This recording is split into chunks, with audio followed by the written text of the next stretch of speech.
शुरुआत में हमें समुद्री लुटेरों की दुनिया से परिचित कराया जाता है। आज वहाँ के सबसे बड़े समुद्री लुटेरे को गिरफ्तार कर लिया गया है। समुद्री सेना का मुखिया यानी समुद्री सेना आज उसे मौत की सजा देने वाला था, इसलिए उसे सबके सामने लाया जाता है ताकि हर कोई उसकी मौत देख सके। और आज के बाद कोई भी समुद्री लुटेरा नहीं बन सकता। इस दुनिया के सभी समुद्री लुटेरों को मार देना चाहिए, क्योंकि यह समुद्री लुटेरा उस समय का सबसे बड़ा और सबसे खतरनाक समुद्री लुटेरा था। उसने अपने जीवन में बहुत बरसकते रहती है। उसने काम के लिए बहुत जुड़ी समुद्री लुटेरा दाश की खतरनाक समुद्री लुटेरा था। सारा खजाना चुराया था और उसे एक खास जगह पर छिपा रखा था। और वो समुद्री लुटेरा सबको बताता है कि मैंने समुद्र में बहुत सारा खजाना छिपा रखा है, इसलिए मैं सबको कहता हूँ कि समुद्र में जाओ और मेरा खजाना ढूंढो। ये सुनकर लोग बहुत खुश होते हैं। वे समुद्री लुटेरा से काफी ज्यादा बरादा उसके लिए नारे लगाने लगते हैं, क्योंकि अब लोगों में खजाना ढूंढने का जुनून सवार हो गया था। ये देखकर समुद्री अड्डे का मुखिया उन्हें तुरंत समुद्री लुटेरे को मारने का आदेश देता है। इस पर 2 सैनिक अपनी बड़ी लाठियां उस पर मार डालते हैं और समुद्री लुटेरा वहीं मर जाता है। लेकिन अब सभी लोग उस खजाने को ढूंढने के लिए वहां से निकल पड़ते हैं। इसका मतलब है कि अब उन्होंने समुद्री डाकू बनने का फैसला कर लिया था। ये देखकर समुद्री अड्डे का प्रमुख बहुत क्रोधित हो जाता है, क्योंकि उसकी योजना उलट गई थी। वह समुद्री लुटेरों को मरवाना चाहता था, लेकिन उस लुटेरे की मौत के बाद कई नए लुटेरे सामने आ गए और अब वे उस बड़े लुटेरे के खजाने की तलाश में निकल पड़े। इसके बाद हमें 22 साल बाद की कहानी दिखाई जाती है। हम कहानी के नायक को नाव में देखते हैं, जिसका नाम लूफी है। लूफी भी उस लुटेरे के खजाने की तलाश में जा रहा था, क्योंकि वह समुद्र का सबसे बड़ा समुद्री डाकू बनना चाहता था और उसने अपनी यात्रा में बहुत लंबा सफर तय किया था। लेकिन जिस नाव में वह सवार था उसमें पानी भरने लगा था, क्योंकि वह कई दिनों से यात्रा कर रहा था। अब वो डूबना नहीं चाहता था, इसलिए वो जल्दी से जाकर एक ढोल में बैठ गया। उसका सारा सामान पानी में तैरने लगा और वो ढोल भी जिसमें वो छिपा था। लेकिन कम से कम यहाँ वो डूबने से बच गया। लेकिन फिर तैरता हुआ उसका ढोल 2 समुद्री डाकुओं के जहाजों के बीच पहुँच गया। दोनों जहाज में से एक धारा मिसाल गए, लेकिन खुल के जहाजों के बीच पहुँच गया। आपस में लड़ रहे थे। अब यहाँ बड़े जहाज की कप्तान एक महिला थी। उसे पकड़ने के लिए समुद्री अड्डे ने बड़ा इनाम रखा था। वह अपने साथियों के साथ मिलकर दूसरे जहाज के लोगों पर हमला करती है। वह उन्हें एक एक करके मार डालती है और बंदी बना लेती है। वह उन्हें अपने जहाज पर भी ले आती है। कप्तान के साथी भी दूसरे जहाज का सामान लूटने लगते हैं और उसे अपने जहाज में ले आते हैं। वे उस ढोल को भी उठा लेते हैं और अपने जहाज पर ले आते हैं, जिसमें लूफी छिपा था। जैसे ही रात होती है, लूफी ढोल से बाहर आ जाता है, लेकिन एक कैदी लड़का उसे बाहर आते देख लेता है। लूफी को देखकर वह डर जाता है और चिल्लाने लगता है। लूफी उसका मुंह अपने हाथ से ढककर उसे चुप कराता है और कहता है, डरो मत, मैं तुम्हें कोई नुकसान नहीं पहुंचाऊंगा। इसके बाद लूफी उसे अपने बारे में बताता है कि मैं भी एक समुद्री डाकू हूँ। वह कैदी लड़का कहता है कि तुम समुद्री डाकू जैसे नहीं दिखते, क्योंकि तुम अच्छे दिख रहे हो। इस पर लूफी जवाब देता है कि नहीं, सभी समुद्री डाकू एक जैसे नहीं होते, कुछ अच्छे भी होते हैं। अब यहाँ हमें लूफी के बचपन का दृश्य दिखाया जाता है और हम जानते हैं कि उसे बचपन से ही समुद्री डाकू बनने का शौक था। लूफी को समुद्री डाकुओं का एक हीरो भी बहुत पसंद था, जो खुद भी एक समुद्री डाकू था। लूफी उसे अपना हीरो मानता था। अब जब समुद्री डाकू हीरो अपनी टीम के साथ वापस आता है, तो लूफी उससे कहता है कि कृपया मुझे भी अपनी टीम में शामिल कर लो। इस पर वो जवाब देता है कि बेटा, तुम अभी छोटे हो, तुम समुद्री डाकू बनने के लिए तैयार भी नहीं हो, क्योंकि यह काम बहुत खतरनाक है। यह सुनकर लूफी उत्साहित हो जाता है। वह जहाज के सबसे ऊंचे स्थान पर जाता है और सबका ध्यान अपनी ओर खींचता है। फिर वह चाकू से अपने चेहरे पर वार करके 10 समुद्री डाकू बनने के लिए वह जहाज के पाने के लिए तैयार भी नहीं हो। यह सुनकर समुद्री डाकू बनने के लिए तैयार भी नहीं हो, वह जहाज की जाकू से अपने चेहरे पर वार करके डरकर होता है। वह जहाज के सभी पर से आसर जाकू है। वह जहाज के लूफी पाने के लिए तैयार भी नहीं हो। वह जहाज के सुपर करने के लिए बहुत बड़ी जाकू हो। वह जहाज के सुपर करने के लिए बाहर में कोई बात बनेगा। वह जहाज के सबसे ऊंचे स्थान पर जाता है, निशान बना लेता है, ताकि वह सबको दिखा सके कि मैं अब बच्चा नहीं हूँ और समुद्री डाकू बन सकता हूँ। कहानी वर्तमान समय में लौट आती है। जब लूफी ये सब उस कैदी लड़के को बता रहा था, तब उस लड़के ने उससे पूछा, तुम समुद्री डाकू बनने का सपना कैसे देख सकते हो, क्योंकि समुद्री डाकू बनना कोई खास बात नहीं है। इस पर लूफी ने जवाब दिया कि नहीं, समुद्री डाकू बनना बहुत अच्छा है, क्योंकि समुद्री डाकू बनकर आप अपने दोस्तों के साथ समुद्र की यात्रा कर सकते हैं। आप रोमांचक यात्राओं पर जा सकते हैं और इसके अलावा समुद्री डाकुओं को कोई कुछ नहीं कहता, वे आजाद होते हैं। इसीलिए मैं समुद्री डाकू बनकर बहुत खुश हूँ। कैदी लड़का कहता है, मैं भी आजाद होना चाहता हूँ, लेकिन इस जहाज की कप्तान ने मुझे यहाँ कैद कर रखा है और वह मुझे कभी आजाद नहीं होने देगी। कप्तान के खर्राटों की आवाज बहुत तेज थी। लूफी पूछता है, ये क्या है, ये कैसी आवाज है, क्या आपने यहाँ कोई समुद्री राक्षस रखा है? इस पर कैदी लड़का कहता है कि यह कप्तान के खर्राटों की आवाज है। अब कैदी लड़का चुपके से लूफी को ऊपर ले जाता है और कहता है कि वे सब सो रहे हैं, इसलिए तुम यहाँ से भाग जाओ। अब लूफी वहाँ से जा रहा था, क्योंकि अफरा तफरी के कारण सभी को मिलेगा। उसके बारे में पता चल गया था और वे नींद से जाग गए। जिसके बाद कप्तान भी यहाँ आ जाती है। अब कप्तान सोचती है कि कैदी लड़का मुझे धोखा दे रहा था, वह भी यहाँ से भाग रहा था, इसीलिए वह अपने हथियार से उन दोनों पर हमला करती है। वह पहले कैदी लड़के को मिलेगा, जिसके बाद में कैदी लड़का मारामार करती है और कप्तान सोचती है, और उसके बाद कप्तान भी यहाँ आ जाती है, लेकिन वे चलने में और सामने हमला करती है और उसके बारे में बाहर करने के लिए कैदी लड़के को मुझे धोखा दे रहा था और उसके बारे में यहाँ करते के लिए कैदी लड़का मुझे धोखा दे रहा था मारती है। लेकिन लूफी आगे आकर उसका हथियार एक तरफ रख देता है और कैदी लड़के को बचा लेता है। इसके बाद वह अकेले ही कप्तान से लड़ने लगता है और उसके साथी, हालांकि कप्तान के साथी उस पर गोलियां चलाते हैं, लेकिन एक भी गोली लूफी को नुकसान नहीं पहुंचा पाती। यह देखकर कप्तान क्रोधित हो जाती है और वह अपना भारी हथियार उठाती है और लूफी के पेट पर वार करती है। लेकिन आश्चर्य, लूफी अपने शरीर को लचीला बनाकर उसे मोड़ लेता है और इस तरह वह उसके हमले से बच जाता है। ये देखकर कप्तान काफी हैरान हो जाती है, उसने अपने शरीर को लचीला कैसे बना लिया। फिर लूफी अपने हाथों को लंबा और लचीला बनाता है और जहाज की दूसरी तरफ चला जाता है। तब कप्तान भी वहाँ आ जाती है। वह फिर से अपने हथियार से उस पर हमला करती है, लेकिन लूफी पीछे हट जाता है और फिर जहाज का पहिया टूट जाता है और आग लग जाती है। ये बात जहाँ जाता है, प्रधान भी वहाँ प्रधान से बार उस पर हमला करती है और वहाँ जहाज के पहिया टूट जाता है। सब देखकर कप्तान क्रोधित हो जाती है। वह कैदी लड़के से नाराज थी, इसलिए वह उस पर अपने हथियार से हमला करती है, लेकिन फिर लूफी आगे आता है। हथियार उसके सिर पर लगता है, उसका सिर कुचल जाता है, लेकिन आश्चर्य, उसे कुछ नहीं होता। इसके बाद लूफी अपनी सबसे खतरनाक चाल चलता है, यानी मारने का उसका सबसे अच्छा तरीका। वह अपने हाथों को लंबा और लचीला बनाता है और एक जोरदार मुक्का मारता है और वह उससे कप्तान पर हमला करता है, जिसके कारण कप्तान समुद्र में बहुत दूर जा गिरता है और उसका काम खत्म हो जाता है। लूफी की शक्तियों को लंबा और लूफी के कारण को समान है। लूफी के समानने के साथ में मोरन के समानने दौड़ की बात देखकर वे सभी लोग काफी हैरान और भयभीत हो गए, इसीलिए उन्होंने हार मान ली। लूफी अपने कारनामों से बहुत खुश था और कैदी लड़के के साथ जाने लगा। अब एक तलवारबाज की बात करते हैं, जिसका काम समुद्री डाकुओं को पकड़ना और मारना होता है। तभी एक योद्धा यहाँ आया। उसने तलवारबाज को अपने साथ शामिल होने के लिए कहा, लेकिन उसने साफ इनकार कर दिया। इनकार सुनकर योद्धा ने तलवारबाज से लड़ना शुरू कर दिया। वह एक बहुत ही कुशल तलवारबाज को जानने के लिए कहा। उसने कहा पर बाजार में, जिसके बाद में कहा करके लिए तान से लगा है, विस में कहा कर शुरू कर दिया है। इनकार होने के लिए बाद भी सामने के लिए कहा। बहुत ही कुशल तलवारबाज को बरान कर रहे हैं। वह एक बहुत ही कुशल तलवारबाज को बरान करने के लिए कहा। वह कहा करके लिए कहा करके बारे में था। उसने अपनी तलवारें तेजी से चलाई और योद्धा से भिड़ गया। फिर एक पल में उसने बड़ी आसानी से अपनी तलवारों का इस्तेमाल किया। उसने योद्धा को 2 टुकड़ों में काट दिया। इस तरह तलवारबाज ने ये लड़ाई जीत ली। लूफी और कैदी लड़का उस जहाज से निकल गए। अब वे एक छोटी नाव में आगे बढ़ रहे थे, क्योंकि उसने लूफी की जान बचाई थी और लूफी ने भी उसकी जान बचाकर उसका एहसान चुकाया, इसीलिए वे दोस्त बन गए। कैदी लड़का लूफी की शक्तियों को देखकर काफी हैरान था, इसीलिए वह लूफी से पूछता है, जीता कैदी आप और कैदी लड़का प्रभावराजी, तुम्हें लचीला बनने की शक्ति कहाँ से मिली? इस पर लूफी बताता है कि बचपन में जब समुद्री डाकू नायक ने मुझे अपनी टीम में शामिल करने से इनकार कर दिया, तो मुझे गुस्सा आया और मैंने एक खास तरह का फल खा लिया। इसके बाद मुझे लचीला बनने की शक्ति मिल गई, क्योंकि जब समुद्री डाकू हीरो ने मेरा हाथ पकड़ा तो मैं वहीं से आगे बढ़ गया और मेरा हाथ लंबा और लचीला हो गया। तभी कैदी लड़का पूछता है, अब हम कहाँ जा रहे हैं? लूफी उसे बताता है कि हम ग्रैंड लाइन जा रहे हैं, यानी वही जगह जहाँ महान समुद्री डाकू का खजाना छिपा है। लड़का पूछता है, क्या आपको ग्रैंड लाइन का रास्ता पता है?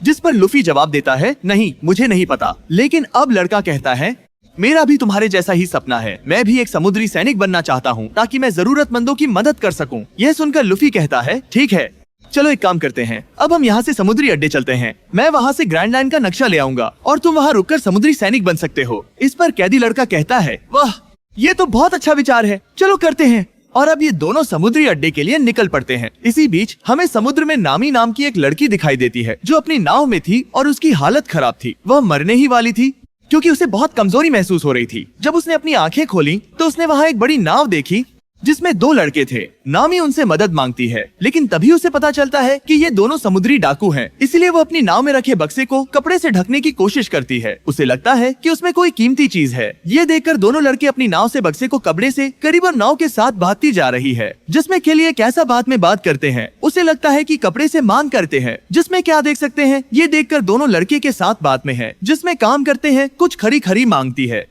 उतरकर नामी की नाव के पास आते हैं और उस बक्से को खोलने की कोशिश करते हैं। जैसे ही उन्होंने बक्सा खोला, उसमें कुछ नहीं था। अब जब लड़कों ने ये सब देख लिया तो नामी उनकी नाव चुराकर वहाँ से भाग जाती है। उसने ये सारा नाटक इसलिए किया था ताकि लड़के उसकी नाव में आ जाएं और वह उनकी नाव लेकर भाग सके। अब नामी पास के समुद्री अड्डे पर पहुँचती है। वहाँ लूफी और कैदी लड़का एक होटल में बैठकर खाना खा रहे थे। तभी तलवारबाज भी वहाँ आता है। एक लड़की अपने हाथों से उसके लिए खाना बनाती है, लेकिन तभी समुद्री कप्तान का बदतमीज बेटा वहाँ आ जाता है। वह लड़की के हाथ से खाना छीनकर नीचे गिरा देता है और अपने पैरों से कुचल देता है। इसके बाद वह लड़की के साथ बहुत बुरा बर्ताव करता है। लड़की बहुत परेशान हो जाती है। तलवारबाज को यह बात पसंद नहीं आई, इसीलिए उसने नौसैनिक कप्तान के बेटे से कहा कि वह उस लड़की से माफी मांगे। इस पर बदतमीज लड़का हंसते हुए बोला, क्या कहा? मैं इस लड़की से माफी मांगू? बिल्कुल नहीं। ये कहते हुए उसने तलवार निकाल ली। ये देखकर तलवारबाज ने भी अपनी तलवार निकाल ली। बस 2-4 वार करके उसने उसे हरा दिया। ये देखकर कुछ और लोग भी तलवारबाज से लड़ने के लिए आ गए, लेकिन उसने एक को लात मारकर गिरा दिया। एक उसने काम से आद देख लेते ही एक उसने काम से लड़ने के लिए आ गए। ये देखकर कुछ पारबाज ने भी अपनी लड़ने के लिए ये देखकर गैसे खड़ा दिया। ये देखकर कुछ पारबाज ने भी 2-4 वार गिरा दिया। ये देख कर के लात मारकर गिरा दिया। का सिर मेज पर दे मारा। 2 आदमियों की बाहें पकड़कर तोड़ दी और उन्हें एक तरफ फेंक कर मारा। एक को पकड़कर घुमाया और उसे जोर से लात मारी। फिर नामी भी आ गई। उसने भी एक आदमी का सिर मेज पर दे मारा और उसे घायल करके एक तरफ ले गई। अब कैद में रखा। लड़का बहुत डरा हुआ था। मेज के नीचे छिपकर वह ये सब देख रहा था, जबकि लूफी इस लड़ाई का खूब आनंद ले रहा था। तलवारबाज ने सभी समुद्री सैनिकों को मार डाला। इसके बाद उसने समुद्री कप्तान के बेटे को पकड़ लिया। वह उसे मारने ही वाला था कि लड़का बोला, कृपया मुझे छोड़ दो, मैं कप्तान का बेटा हूँ, आप जो भी मांगेंगे मैं दे दूंगा। ये सुनकर तलवारबाज ने उसे फिलहाल के लिए छोड़ दिया और उसके पिता अपना इनाम लेने के लिए समुद्री कप्तान के पास आते हैं, क्योंकि उनका कर्तव्य भी समुद्री डाकुओं को मारना था। लेकिन समुद्री कप्तान कहता है, पहले तुम्हें मुझे इनाम देना होगा, जो ये है कि तुम्हें मेरे साथ 7 दिन कैद रहना होगा। इस पर तलवारबाज कहता है, अगर तुमने मुझे कैद करने की कोशिश की तो तुम्हारा बेटा पहले मरेगा। ये सुनकर मरीन कैप्टन का बेटा गुस्से में आ जाता है और अपने पिता से कहता है, पिताजी आप क्या कर रहे हैं, मुझे पैसे दे दीजिए। लेकिन उसके पिता उसे पीटते हैं और दूर फेंक देते हैं। अब मरीन कैप्टन तलवारबाज से कहता है, तुम्हारे इस काम के बाद कोई भी मरीन बेस तुम्हें इनाम नहीं देगा, चाहे तुम कितने भी समुद्री डाकुओं को मार डालो। अब तुम्हारे पास 2 विकल्प है, या तो तुम हमारे साथ काम करो या मेरे साथ 7 दिन कैद रहो। इस पर तलवारबाज कहता है, मैं आपके साथ काम नहीं करूंगा, लेकिन हाँ मैं 7 दिन कैद रहूंगा। और अब वो पकड़ा जाता है और कैद में डाल दिया जाता है, उसे बांध दिया जाता है। अब अगले दिन लूफी भी यहाँ आता है ग्रैंड लाइन का नक्शा चुराने के लिए। लूफी एक छोटे रास्ते से आया था। ये देखकर कि तलवारबाज उस जगह पर गांड दिन बनाता है, लूफी से खास रहे रास्ते से बांध दिया जाता है। मजबूती से बंधा हुआ है। वह उसकी रस्सियां खोलकर उसे आजाद कर देता है और उसी रास्ते से वापस चला जाता है। वहाँ नामी एक मरीन अधिकारी की वर्दी चुराती है, उसे पहनकर अंदर चली जाती है, क्योंकि वह भी ग्रैंड लाइन का नक्शा चुराने यहाँ आई थी। लेकिन जब वह नक्शा ढूंढ रही है, वो वॉर्म के लिए बेस्टार बाबलोगा मामला है। वो मिगडान करते हैं, वो उसके बाद बेस्टार बाबलोगा मामला है। ठीक तभी 2 समुद्री अधिकारी अंदर आए और उसे पहचान लिया। उन्हें पता चला कि नामी समुद्री अधिकारी नहीं है, दरअसल उसने सिर्फ वर्दी पहनी हुई थी, इसीलिए उन्होंने उस पर हमला कर दिया। लेकिन वह भी तेजी से आगे बढ़ी। उसने पुरुष अधिकारी को अपने पैर में जकड़कर नीचे गिरा दिया और सड़क से महिला अधिकारी पर हमला करके उसे भी मार गिराया। इसी दौरान छत तोड़कर लूफी भी यहाँ आ गया, क्योंकि उसने सब कुछ सुन लिया था। और अब उन दोनों को पता चल गया कि हम ग्रैंड लाइन का नक्शा चुराने यहाँ आए हैं। अब लूफी मरीन कप्तान के कार्यालय की ओर चल पड़ा, क्योंकि ग्रैंड लाइन का नक्शा वहीं रखा था। फिर नामी भी उसके लगातार रहा करके ना पीछे पीछे चलने लगी। लेकिन तभी अचानक मरीन कप्तान उनके सामने आ गया, और क्योंकि नामी ने वर्दी पहनी हुई थी, इसीलिए उसने उसे मरीन अधिकारी समझ लिया। नामी ने उसे बताया कि दरअसल मैंने अभी अभी इस कैदी को कैद किया है, इसलिए मैं उसे जेल में डालने जा रही थी। ये सुनकर कप्तान वहाँ से चला गया। लेकिन यहाँ हमने देखा कि नामी बहुत चालाक है। उसने मरीन अधिकारी के हमने देखा कि जाले कैसे जान सकता है। लेकिन ये सारा की बात बेसिली मैन के कैदी को मैस सरी है। उसे कैदी को कैद किया है, कप्तान की जेब काट दी थी और अब उसके कार्यालय की चाबियां उनके पास आ गई थी। तो अब वे दोनों चाबियों से ताला खोलकर उसके कार्यालय में घुस गए। अलग से वे ग्रैंड लाइन का नक्शा ढूंढना शुरू करते हैं। अब नौसेना का कप्तान उस जगह पर आता है जहां वे दोनों अधिकारी लेटे हुए थे, जिसे नामी ने अभी अभी हराया था। दोनों अधिकारी मरीन कप्तान को बताते हैं कि लाल बालों वाली लड़की नामी है, वह मरीन सैनिक नहीं है। असल में वह यहाँ घुसपैठ कर चुकी है, वह एक समुद्री डाकू है। यह सुनकर मरीन कप्तान को याद आया कि वह मेरे कार्यालय में गई थी, इसीलिए उसने यहाँ आपातकालीन अलार्म बजा दिया। वहाँ लूफी और नामी को वह तिजोरी मिली जिसमें ग्रैंड लाइन का नक्शा रखा था, लेकिन बहुत कोशिश करने के बाद भी वे उसे खोल नहीं पाए। तभी मरीन कप्तान भी बाहर आ गया। वह दरवाजा खटखटाने लगा और उन्हें दरवाजा खोलने के लिए कहने लगा, लेकिन तभी लूफी ने तिजोरी को कसकर पकड़ रखा था। नामी उसके बाद भी खल के लिए हास्त्र के बाद भी बाहर आ गया, पीछे आई और उसे कसकर पकड़ लिया। तभी लूफी ने अपनी लचीली शक्ति का इस्तेमाल किया, अपनी बाहों को खींचा और फैलाया और दोनों तिजोरी के साथ उछलकर बाहर आ गए। दोनों सुरक्षित यहाँ पहुँच गए थे, लेकिन तभी मरीन अधिकारी वहाँ आ गए और उन्हें चारों ओर से खींच संभाल के रहा था और उन्हें जॉर्ज की सैर बाहर में लेकर। लेकिन दोनों सुरक्षित के साथ ही से काम कर करते हैं और उन्हें काम के लिए पास करते हैं, लेकिन तभी बाहर में चारों ओर काम करने के लिए बाहर मिल पा है। घेर लिया। लेकिन तभी लुफी और नामी ने बहादुरी से उनका सामना किया। लुफी ने मुक्को से उन्हें धक्का देकर दूर कर दिया। नामी उन्हें लाठी से पीट पीट कर मार डालती है। तभी तलवारबाज भी अपनी तलवारों के साथ वहाँ आ जाता है। वह देखता है कि लुफी और नामी ने बहादुरी से उनका सामना किया। नामी दोनों बच्चे हैं और वे उन्हें पीट रहे हैं, इसीलिए वह भी उनकी मदद करने के लिए इस लड़ाई में कूद पड़ता है। जैसे ही एक सैनिक उसे मारने के लिए आगे बढ़ता है, वह उसे लात मारकर एक तरफ फेंक देता है। फिर वह कूदकर एक अधिकारी के चेहरे पर गिरता है, दूसरे पर तलवार से वार करके उसे भी एक तरफ फेंक देता है और ये तीनों मिलकर सभी समुद्री सैनिकों को मार गिराते हैं। ये तीनों अभी भी खड़े थे। तभी समुद्री कप्तान की कुरु के मौसम्स देश करा रहे हैं कि सारे जाने चारा है कीरबर की रेड कर रहे हैं।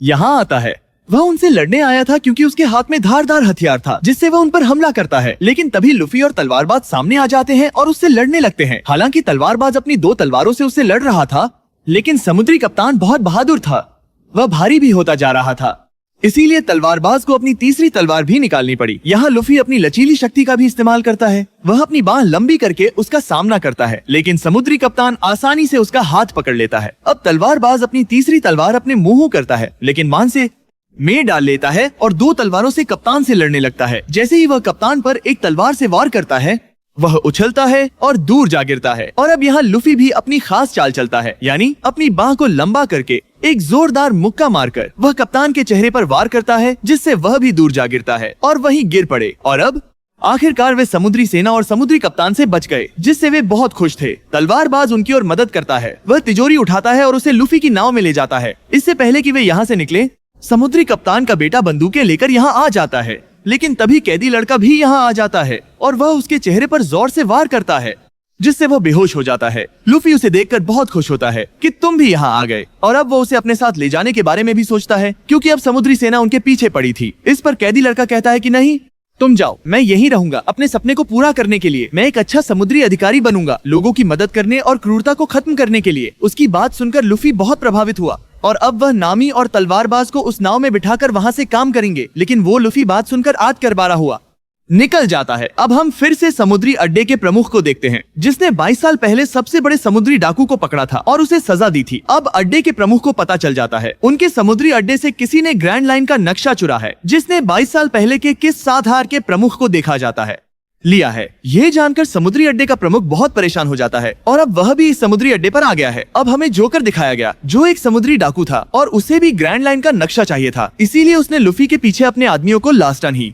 भेजा उस नक्शे को चुराने के लिए। लुफी, नामी और तलवारबाज नाव से आगे बढ़ रहे थे। यहाँ नामी ने खुशी खुशी तिजोरी खोली, जिससे उन्हें ग्रैंड लाइन का नक्शा मिला, जिसे देखकर वे बहुत खुश हुए। यहाँ नामी ने लुफी और तलवारबाज को बताया कि दुनिया का समुद्र 4 भागों में बांटा हुआ है और मेहन के सामने कर रहे हैं। दुनिया का समुद्र 4 भागों में बांटा हुआ है और 5 के आधार में जो जमीन समुद्र की ओर जाती है, उसके ऊपर एक रेखा है और उसे ग्रैंड लाइन कहते हैं। खजाना वही है, तो अब हम वहाँ खजाना खोजने चलेंगे। वे बस बातें कर ही रहे थे कि उन्हें बाहर से कुछ हलचल महसूस हुई। दरअसल जोकर के समुद्री डाकुओं ने उनकी नाव पर हमला कर दिया था। उसके समुद्री डाकू आसमान में थे। उन्होंने वहाँ से बेहोशी की गैस फैलाई। जैसे ही गैस लोगों के अंदर गई, वे भी उसे सूंघकर बेहोश हो गए। बेहोश होने से पहले लुफी ने उन समुद्री डाकुओं को देख सकते हैं, डाकुओं को देख सकते हैं। जैसे ही गैस पर बेहोशी की गैस फैलाई है, जैसे ही गैस पर बेहोशी की गैस फैलाई है, जैसे ही गैस पर बेहोशी की गैस पर बेहोश हो गए, जैसे ही गैस पर बेहोश हो गए कि आसमान में थे, इस बार बेहोशी की गैस फैलाई लिया था। इसीलिए उसने ग्रैंड लाइन का नक्शा जल्दी से अपने मुंह में छिपा लिया। इसके बाद वह बेहोश हो गया। उसके बाद जब इन तीनों को होश आया,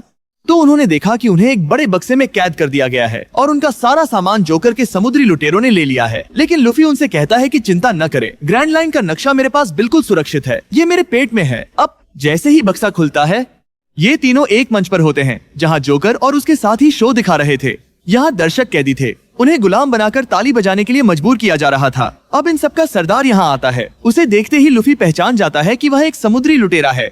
इसके लिए बहुत बड़ा इनाम भी है। लुफी जोकर से कहता है, देखो बहुत जल्द मैं समुद्री लुटेरों का राजा बनने वाला हूँ। इस पर जोकर मुस्कुराते हुए कहता है, ओह तुम समुद्री लुटेरों के राजा बनोगे, बस देखो मैं बन जाऊंगा जब मैं ग्रैंड लाइन का नक्शा चुरा लूंगा और वो खजाना हासिल कर लूंगा। फिर ये कहकर जोकर उससे ग्रैंड लाइन का नक्शा मांगता है। लेकिन तभी चालाक नामी सामने आती है और कहती है, नक्शे की बात क्यों कर रहे हो, क्या तुम्हें पता है हमारे पास नक्शे से कहीं ज्यादा कुछ है। इतना कहकर वह लूफी की टोपी छीनकर हवा में उछाल देती है। अब सबका ध्यान उसी ओर जाता है। उसे मौका मिलता है और वह यहाँ से भाग जाती है। लूफी अपनी टोपी पकड़ने के लिए फिर से हाथ बढ़ाता है। अब उसकी लचीली पास से बोझ कर 50 से लगता है कि पास की बात से बात के लिए बहुत के लाभ से बात कर रहे हैं। इस तरह के क्या करते हैं वो बात से बात की लकी है।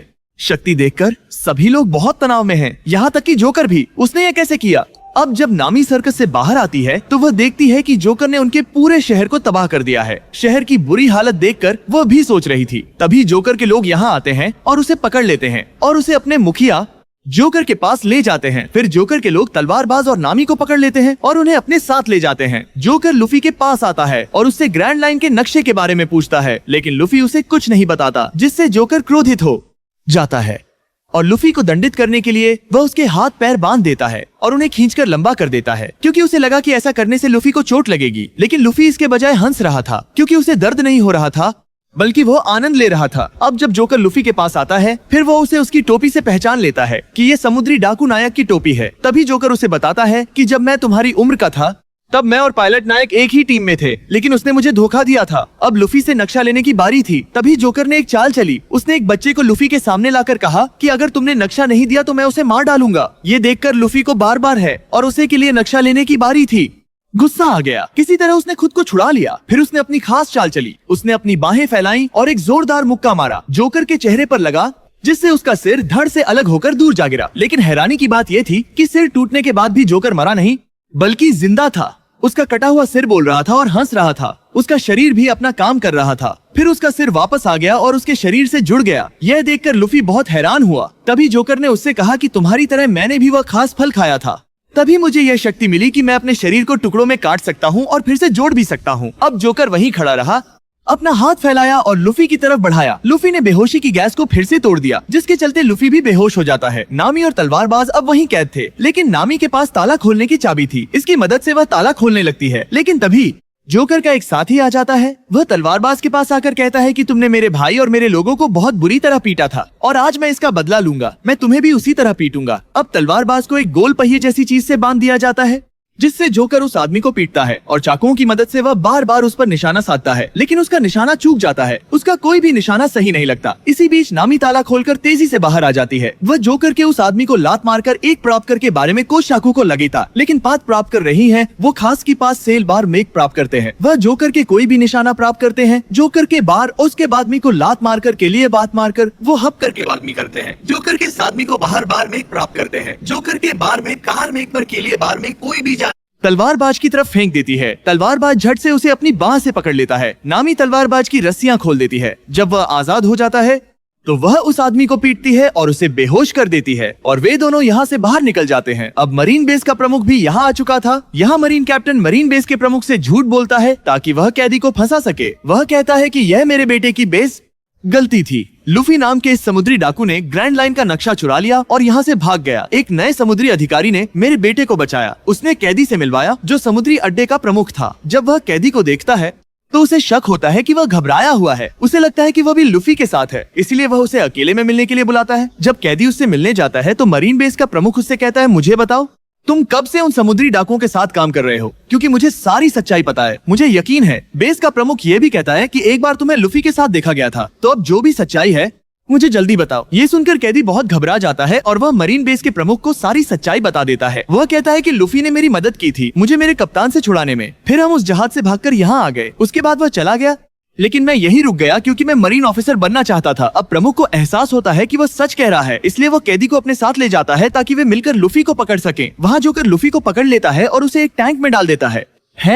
जब उसे होश आता है तो वो खुद को यहाँ पाता है और बहुत चिंतित हो जाता है, क्योंकि इस टैंक में समुद्र का पानी धीरे धीरे बह रहा था और समुद्र के पानी की वजह से लूफी यहाँ अपनी शक्तियों का इस्तेमाल नहीं कर पा रहा था, क्योंकि वो यहाँ कमजोर होता जा रहा था। तभी यहाँ पे वही पानी के बाद मैंने बड़की यहाँ देश के बाद में बहुत बड़ी बात में से बात भी लुखोज करेगा। यहाँ पानी के बाद में बहुत बड़ी बदल की कार बहुत पानी के बाद बीज में जहाँ बीज में सारा मिलाकर नहीं होता है। यहाँ समुद्र के पानी के बाद बहुत बड़ी बात में ज्यादा करके बहुत बड़ी बात में बहुत बड़ी बात में ज्यादा। जोकर भी यहाँ आ गया और उसने फिर से ग्रैंड लाइन के बारे में पूछा, लेकिन लूफी उसकी बात नहीं मानता। इस वजह से जोकर बहुत गुस्सा हो जाता है और वो टैंक में पानी की गति बढ़ा देता है। अब समुद्र का पानी तेजी से वहाँ आ जाता है और लूफी पर गिरने की बाद वहाँ पर हंसपा है।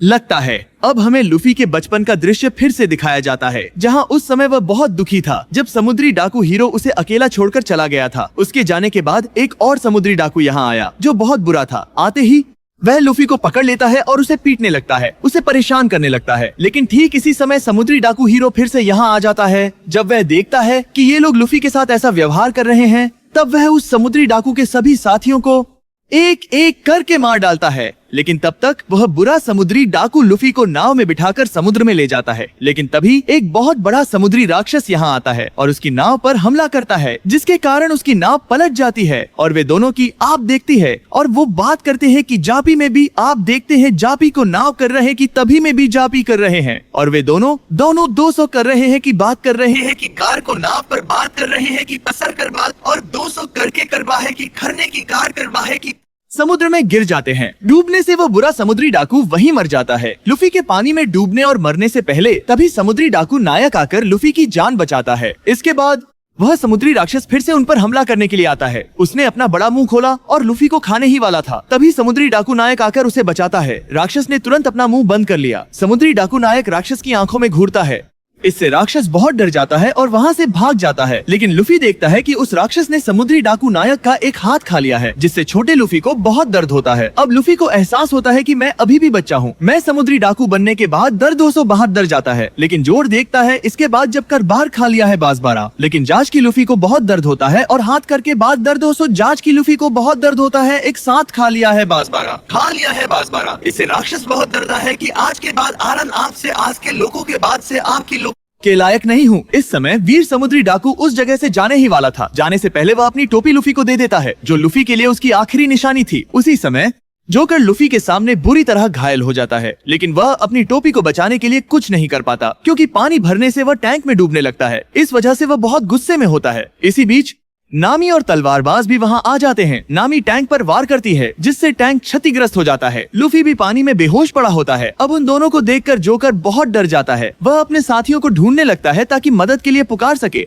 लेकिन नामी और तलवारबाज ने उसके साथियों को मार डाला था। दरारें बहुत गहरी हो गई थी, इसलिए टैंक टूट गया और पानी के बहाव के साथ लूफी बाहर आ गया। तब तक वो होश में आ चुका था और अब उसके मुंह से ग्रैंड लाइन का नक्शा भी सामने आ जाता है। अब लूफी के सामने दो चीजें पड़ी थी, नक्शा और उसकी टोपी। क्योंकि टोपी ज्यादा जरूरी थी, इसलिए वह उसकी तरफ बढ़ता है। लूफी टोपी उठा लेता है, जबकि जोकर नक्शा उठा लेता है। ये देखकर वह बहुत खुश होता है। ये देखकर तलवारबाज उस पर तलवार से हमला करता है। तलवारबाज ने उसका गला काट दिया था, लेकिन अपनी ताकत से वह उसका गला फिर से जोड़ देता है और वह उसे अपनी शक्तियाँ दिखाने लगता है। यानी उसकी आंखों के सामने वह उसके शरीर के टुकड़े काटता है और फिर से जोड़ता है। फिर वो अपने शरीर के कई टुकड़े काटकर नामी और तलवारबाज पर हमला करता है। नामी और तलवारबाज उसके शरीर के टुकड़ों से लड़ रहे थे, लेकिन लूफी उन्हें जोरदार वार कर रहा था। ये देखकर लूफी को जोकर पर बहुत गुस्सा आता है, इसलिए वो भी उससे लड़ने के लिए खड़ा हो जाता है। वो यहाँ अपनी खास चाल चलता है। वो उसके पेट पर मुक्का मारता है, लेकिन जोकर को कुछ नहीं होता और अब वो लूफी को जोकर पर जान से खेल दे रहा है। लूफी के कैसी कर के साथ बार के बारे में बहुत सारे लार कर रहे थे। लूफी को हर बार की बार बहुत सारे लूफी के बार बहुत सारे लार कर रहे थे। लूफी को जोकर पर बहुत सारे खेल दे रहा है। लूफी के 7 बार बहुत सारे लार कर रहे थे। लूफी को जोकर पर बहुत सारे लार कर रहे थे। लूफी को जोकर पर बहुत सारे लार कर रहे थे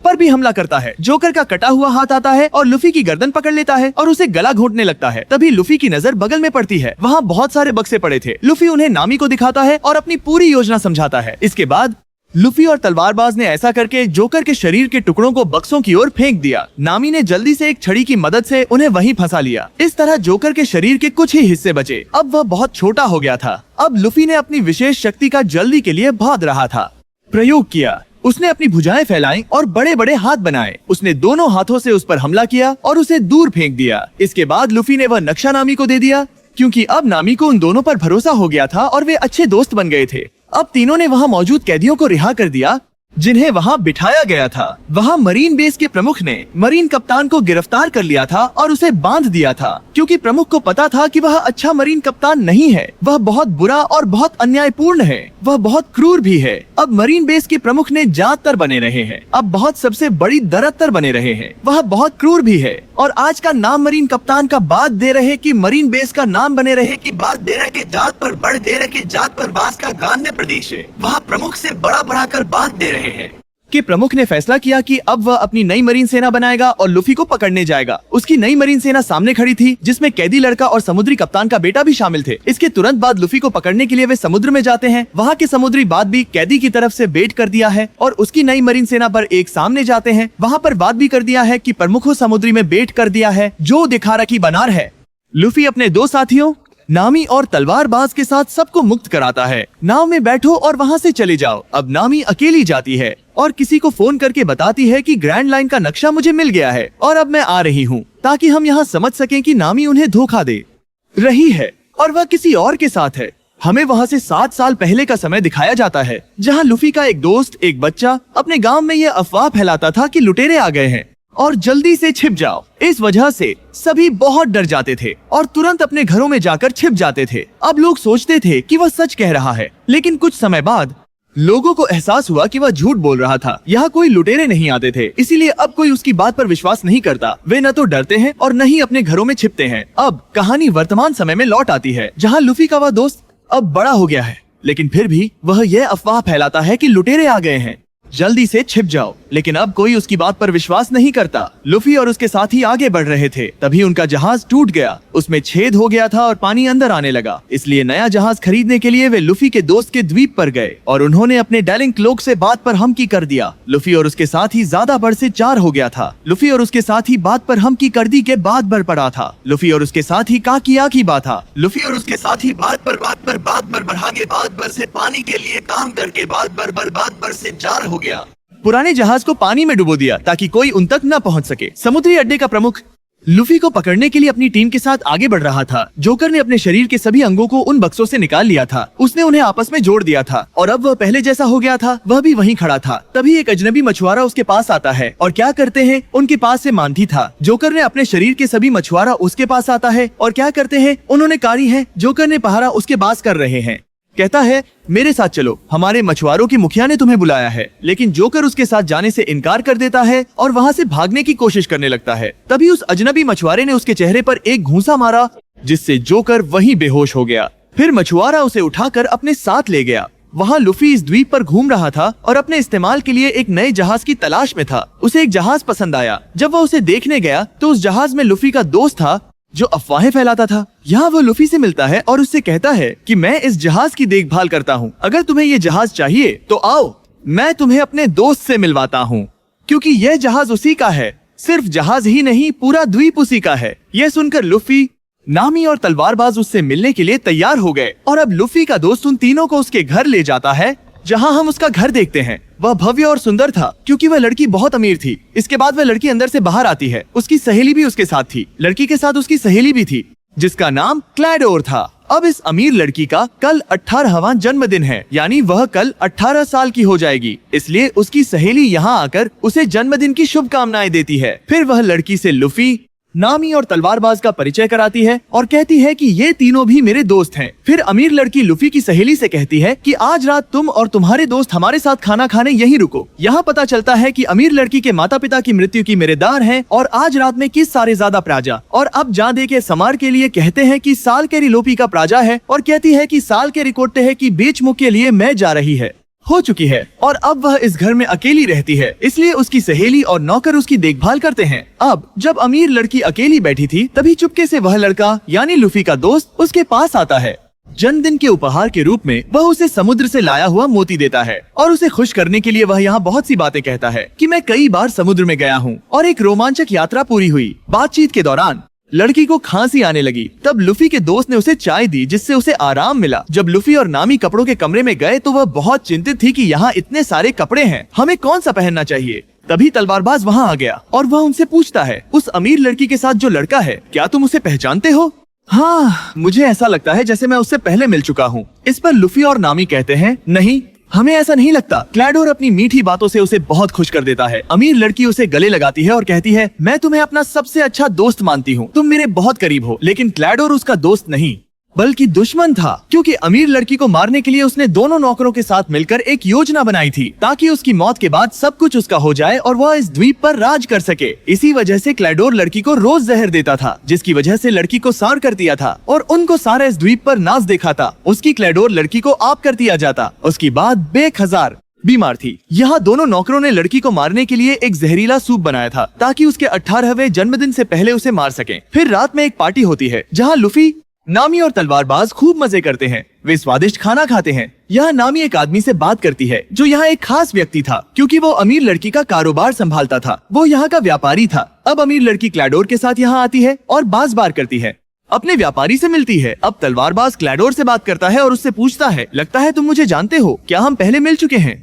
इस पर क्लैडोर ने मना कर दिया कि नहीं, मुझे ऐसा नहीं लगता, हम पहली बार मिल रहे हैं। अब डीलर ने अमीर लड़की से कहा कि मैं तुमसे किसी जरूरी बात पर बात करना चाहता हूँ, लेकिन क्लैडोर ने मना कर दिया और कहा बाद में बात करेंगे, पहले खाना खा लेते हैं। अब जब ये सब लोग खाना खा रहे थे तब लूफी ने अमीर लड़की से उस जहाज के बारे में बात की कि हम उसे लेना चाहते हैं क्योंकि हम समुद्री डाकू हैं और ग्रैंड लाइन जा रहे हैं, इसीलिए हमें उस जहाज की जरूरत है। अमीर लड़की ने कहा कि आज रात 12 बजे के बाद मैं 18 साल की हो जाऊंगी, तब सब कुछ मेरे बस में होगा, तब मैं तुम्हें जहाज दे दूंगी। वह बोल रही थी कि अब लड़की की तबीयत खराब हो गई। क्लैडोर ने कहा कि उसे 12 साल की करके दरसा करके लड़की की तबीयत खराब हो गई, आराम की जरूरत है, अब तुम सब यहाँ से जाओ। लेकिन अमीर लड़की ने मना कर दिया कि नहीं नहीं, उन्हें जाने के लिए मत कहो, आज रात वे यहीं रुकेंगे। यह सुनकर क्लैडोर भी चुप हो गई और अमीर लड़की को उठाकर उसके कमरे में छोड़ने चली गई। अब मरीन बेस का प्रमुख और कैदी जब वे एक जगह बैठे थे तभी मरीन कप्तान का बेटा वहाँ आया और उन्हें बताया कि एक द्वीप के पास हमें लूफी के जहाज का सामान मिला है। इस पर मरीन बेस के प्रमुख ने कहा,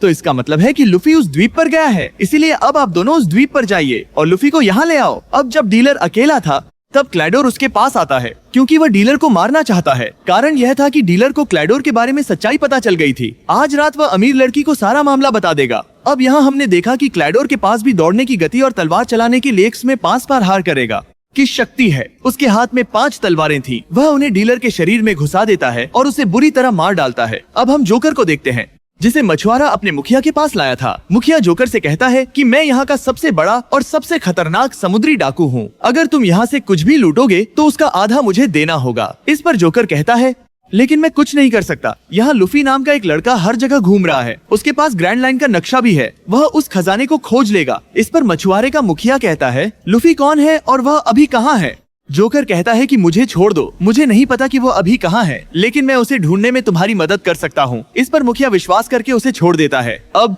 लूफी और तलवारबाज अपने कमरों से बाहर खाना खाने और शराब पीने के लिए आते हैं और अब ये दोनों साथ में रसोई में जाते हैं जहाँ लूफी का दोस्त पहले से मौजूद था। अब ये तीनों यहाँ बातें करने लगते हैं। नामी भी अपने कमरे से बाहर आती है और यहाँ से लगातार की बात है नहीं दे रहे हैं, चीजें चुराने लगती है। इसके बाद वह अमीर लड़की के कमरे में जाती है। नामी के हाथ में बैग देखकर वह लड़की समझ जाती है कि वह चोरी कर रही है, लेकिन फिर भी वह नामी को कुछ नहीं कहती, बल्कि वह उससे दोस्तों की तरह बातें करने लगती है। बातचीत के दौरान लूफी का दोस्त कहता है कि मेरे पिताजी भी एक बहुत बड़े समुद्री डाकू थे, लेकिन अभी वह लापता हैं। उनका नाम सुनते ही लूफी अचानक चिल्लाता है, ओह, मैं उन्हें पहचानता हूँ, मैं उनसे मिला हूँ और मैं वादा करता हूँ कि मैं तुम्हें तुम्हारे पिताजी से मिलवाऊंगा। अब तलवारबाज उससे पूछता है, क्या यहाँ शराब पीने को है? जिस पर वह कहता है, हाँ, तहखाने में है, वहाँ बहुत शराब है, जाओ और पी लो। अब तलवारबाज और लूफी का दोस्त तहखाने में जाते हैं, लेकिन जैसे ही वे आगे बढ़ते हैं उन्हें वहाँ डीलर का शव मिलता है। उसे देखकर दोनों बहुत चिंतित हो जाते हैं और सोचने लगते हैं उसे किसने मारा होगा। तभी क्लैडोर उनके सामने आ जाता है। वह उन्हें अपनी 5 तलवारें दिखाता है। उन्हें देखकर तलवारबाज समझ जाता है कि वह कौन है। क्लैडोर असल में काली सेना का सेनापति था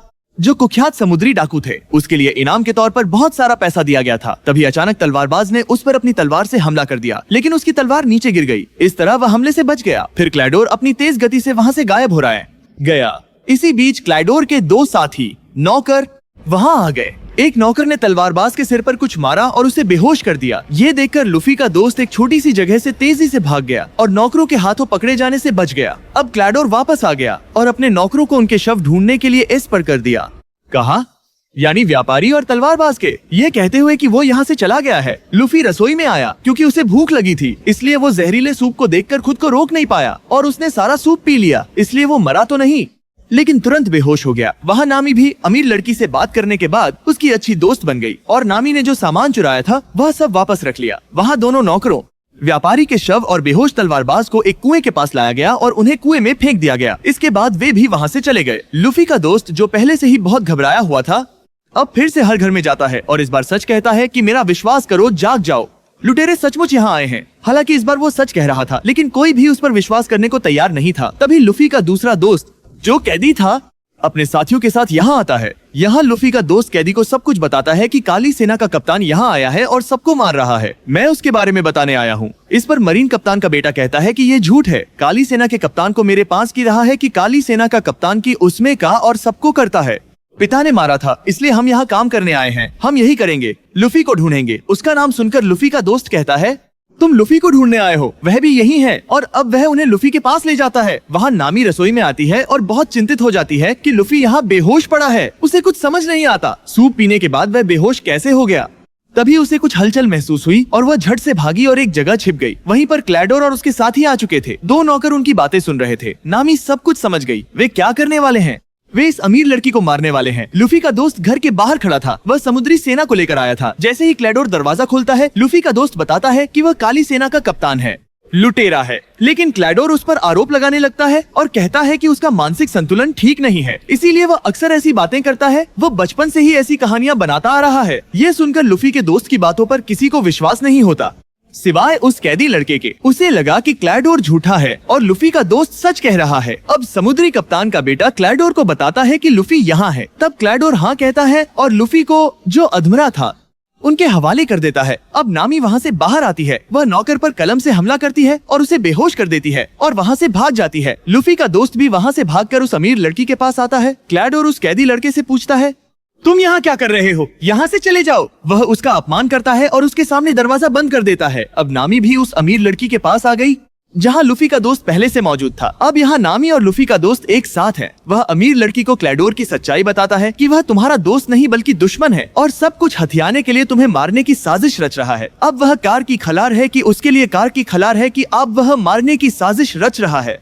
तलवारबाज जो कुएं में फेंका गया था जीवित बच गया। उसे होश आया। उसने रस्सी फेंकी और बाहर निकलने की कोशिश करने लगा, लेकिन कुआं बहुत गहरा था, इसीलिए वह बाहर नहीं निकल सका। फिर भी उसने हार नहीं मानी। वह बार बार कोशिश करता रहा। अब यहाँ हमें तलवारबाज के अतीत का एक दृश्य दिखाया जाता है। जब वह छोटा था तब वो तलवारबाज बनने का सपना देख रहा था। उसने अपने दोस्त से वादा किया था कि वो दुनिया का सबसे बड़ा तलवारबाज बनेगा, लेकिन बाद में उसे पता चला कि उसका दोस्त मर गया है। वो बहुत दुखी हुआ और फिर उसने अपने दोस्त से किया वादा पूरा करने के बारे से, बड़ा करने के बारे से में सोचा, यानी दुनिया का सबसे बड़ा तलवारबाज बनने के लिए निकल पड़ा। अभी 12 बज रहे थे और वह अमीर लड़की 18 साल की थी। अब क्लैडोर उसकी सारी संपत्ति हड़पने और उसे मारने के लिए निकल पड़ा। वह घर के सभी दरवाजे बंद कर देता है ताकि लड़की भागकर अपनी जान नहीं है और हमारे से आरोप कैसे जा रहे हैं और आपके लिए आस्पे का बेस कर देते हैं। अभी 12 बज रहे थे, तलवारबाज बनने के लिए निकल पड़ा और हमारे से लेकर के ऐसे मिलाकर 12 बाज बनने के लिए निकल पड़ा। वो घर के सभी दरवाजे बंद कर देता है ताकि लड़की भागकर अपनी जान नहीं है और हमारे ऐसे मिलाकर शांत करने के लिए निकल पड़ा,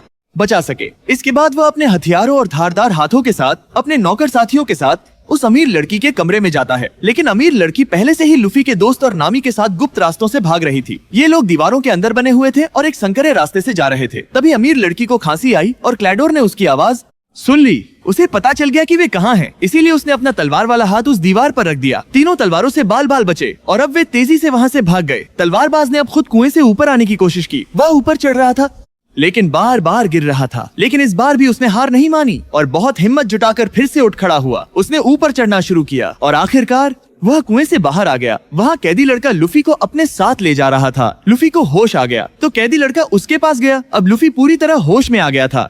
उसने कैदी लड़के से कहा कि मुझे यहाँ से वापस जाना होगा क्योंकि क्लैडोर सच में बहुत खतरनाक है और मेरे दोस्तों की जान खतरे में है। मुझे उन्हें बचाना होगा क्योंकि वह वास्तव में काली सेना का कप्तान है। लेकिन फिर समुद्री कप्तान का बेटा लूफी पर बंदूक तान देता है ताकि वो यहाँ से भाग न सके।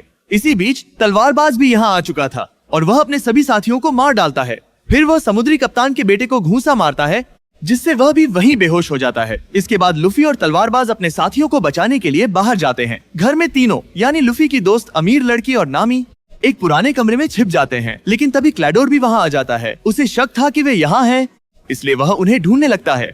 इसी बीच लूफी और तलवारबाज घर का रास्ता खोलकर अंदर आ जाते हैं। लूफी ऊपर जाता है और तलवारबाज दूसरी तरफ।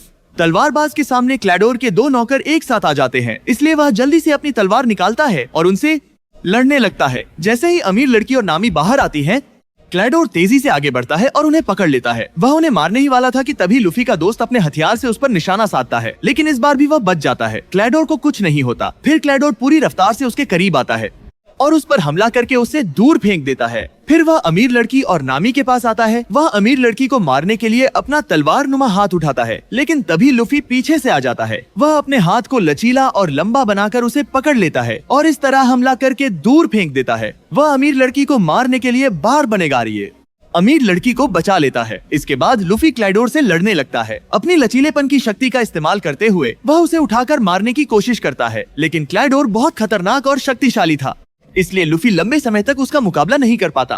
क्लाइडोर लूफी पर कई बार हमला करता है, जिसके कारण लूफी को थोड़ा इंतजार करना पड़ता है, लेकिन मौका मिलते ही लूफी उसे जोरदार प्रहार करता है और वह दूर जा गिरता है। तलवारबाज भी दोनों सेवकों से लड़ने के बाद उन्हें खूब मारता है। एक बार वह तलवार से इस तरह हमला करता है कि उन्हें बड़ी बार दोनों सेवकों से लड़ने के बाद कर्रा को आग दोनों सेवकों से लड़ने के बाद बड़ी बार बाज से सीढ़ियों से नीचे फेंक देता है। इस तरह वह उन्हें बुरी तरह पीटता है। अब क्लाइडोर भी लूफी के सामने आ जाता है और उससे लड़ता है। वह अपनी तलवार से उसे दूर फेंक देता है और उसे पीटता है, लेकिन इससे लूफी पर ज्यादा असर नहीं पड़ता। वह आसानी से खुद को साफ जान करने वाले हैं। अब के सांप में से एक तरह बना जाता है। वह अपनी तलवार के साथ में सांप की भाप से लड़ा है। वह अपनी तलवार के ताम के बाद जाने वाले है कि दर्द दो खुर से लड़ता है, बचा लेता है। अब लूफी अपनी सबसे खास चाल का इस्तेमाल करता है। वह लचीलेपन की शक्ति का उपयोग करता है और अपनी गर्दन को लंबा कर लेता है और उससे क्लाइडोर पर हमला करके उसे दूर फेंक देता है। तलवारबाज अपने दोनों साथियों को भी हरा देता है और उसने उनके बाद अब की सीरीज इस्तेमाल करता है और आपके सीरीज की साल के लारबाज GPPB GP सीरीज इस्तेमाल और उनके पहले करके बर्दी ने कहा कि बाज GPPB GP सीरीज इस्तेमाल और उनके पहले करके दो साथियों को बाज GPPB अभी PP सीरीज इस्तेमाल करते हैं। इस साल के बाज GPPB